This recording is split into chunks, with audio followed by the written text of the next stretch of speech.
một đôi giảm giá chỉ còn có 150.000 một đôi thôi.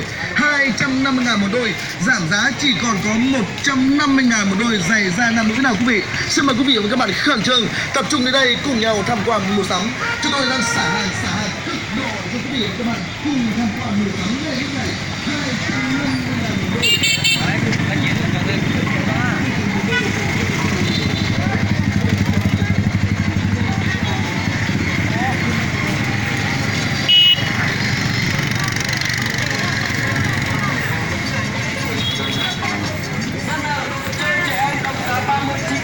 Chúng em xin kính chào tất cả các cô chú và anh chị nào.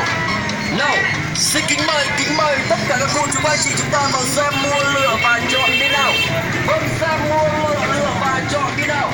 Đồ chơi trẻ em đây, đồng thời chỉ có 39 đồng một sản phẩm thứ hai thôi nào. Nhanh tay vào xem mua và xem mua đi chú anh chị ơi.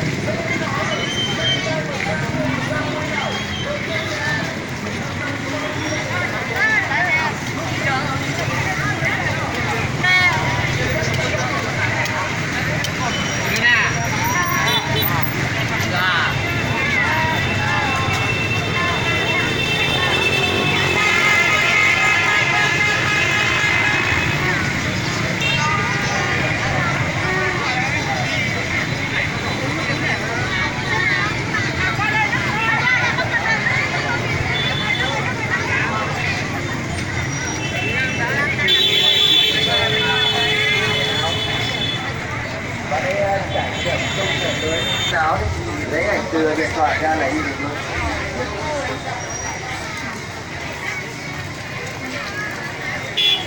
Đó một trận áo rất chờ và văn nghệ và tôi già tôi có mua đông sứ thì thôn nồng thì lần đầu thì nữa nên là nó mà nhà thì tôi mua cái gì nữa cái gì sai rồi đó chỉ là những tàu đặt thôi con giờ tôi già mua tàn thôi nữa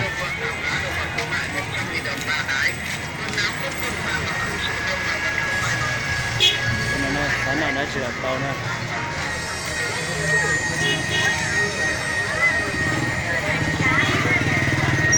xe là luận chùa tên nào này còn xe rồi đấy cho này rồi đấy đọc một xe nữa xe gỡ đã xin là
nhiều hoạt động văn hóa, thể thao sôi nổi và hấp dẫn nhằm quảng bá các sản phẩm du lịch đến du khách gần xa.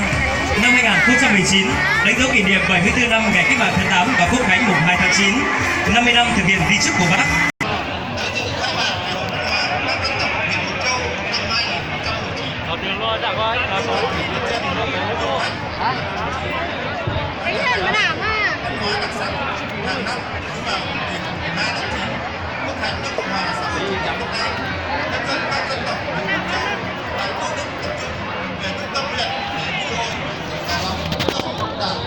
Huyện Mộc Châu sẽ lên sân khấu trao cờ lưu niệm cho các đoàn. Xin trân trọng kính mời. Chào mừng đội thi đến từ xã Tân Lương. Chào mừng đội thi đến từ xã Triệu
nà lò thế nữa nà lò nà thế mà gió chỉ có thì gió bùn lư nữa lên là cái lẻ đó cái ô ta mà cái mua đây xe đâu nữa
điện đâu đó đi cho cả tia nó chết đi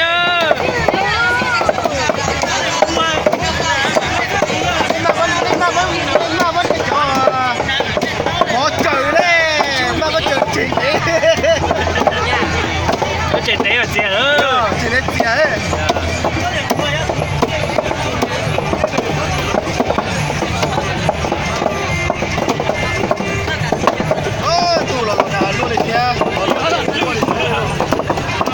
mà lọt đà hành nó bớt tiền này mà rút ra đây đó nó chỉ cần trâu xe vào đây thế nào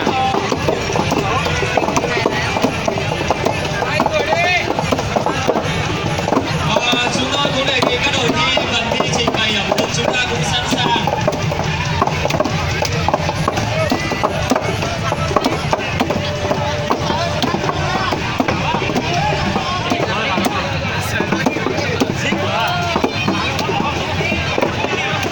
lúc đó là đây là nó tỏ ly luôn sau là qua nè lúc nào thì đây là nữa Đội thi của Diên Vừa đã chuẩn bị ra xong. Bộ phận hỗ trợ đang chuẩn bị các bánh rồi.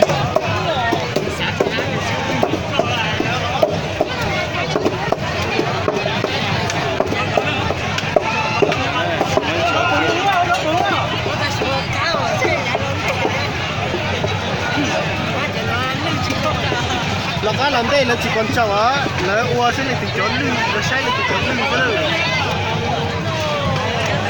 cái đó ít về là cho ban giám khảo lên nào lên từ chỗ lưu rồng đua mà lên từ là điện tàu đua nữa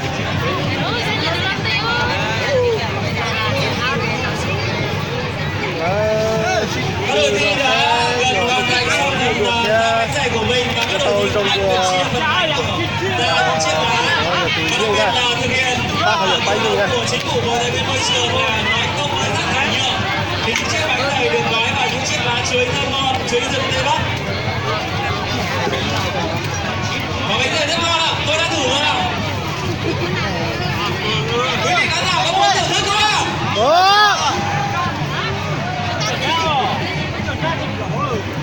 nếu hay thì cho sai cho đời lên thì buổi sáng nọ nữa giờ thì sáng nọ chỉ là cú con nọ thế nữa thì sẽ nhớ thì nó lòn nà lớn ngay chỉ tao lòn nọ thế Bây giờ là tranh thủ đấy ạ. Đây phải có trứng gà ta. đó mong chỉ do nu lon tu lon đặt tạt kế đấy đó anh cho tôi có sai chỉ tao kế trong sai đi tao trong sai kia đó sai kia đó Rồi tôi được, đã biết xong rồi. Và bánh này của nhau còn có trứng gà, rất ngon.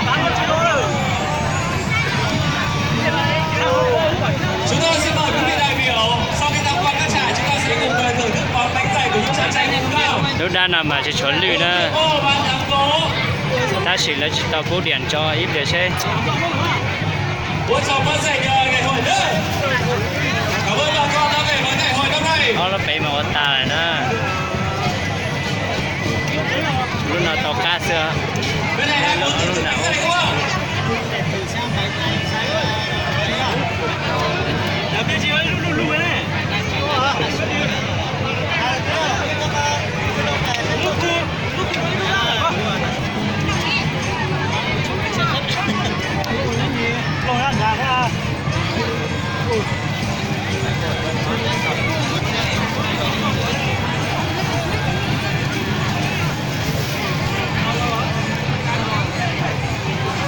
chưa nó cái có tàu xì nữa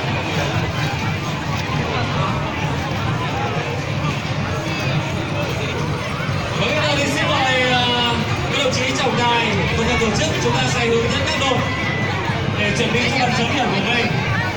để nó ca một trận đá nữa cho bạn lãng khảo đá lấy chỉ cháy của lư kia của ca Của tất cả các đội và đội nào cái đẹp cá nó chèn cái đi chống điện cho nó chỉ là nó trận đá cái thấy chống này họ chip vào là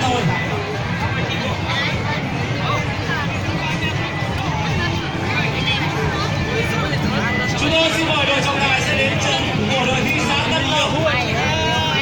Chúng tôi xin mời đội trọng tài về khu vực bàn bánh của xã Tân Lập để có đánh giá cho phần thi của mình. cho chuẩn đấy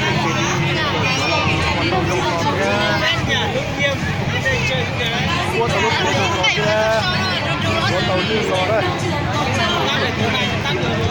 bao giờ bắt thì được bay đi